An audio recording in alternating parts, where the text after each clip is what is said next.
वारीचा घेतला पावलांनी आम्हा वाळवंटी तुझी सावली गळा भेट घेण्या भीमेची निघाली तुझ्या नाम घोषात इंद्रायणी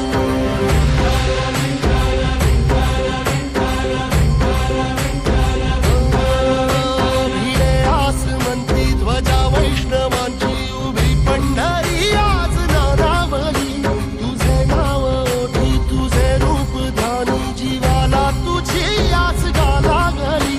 जरी बाप साऱ्या जगाचा परी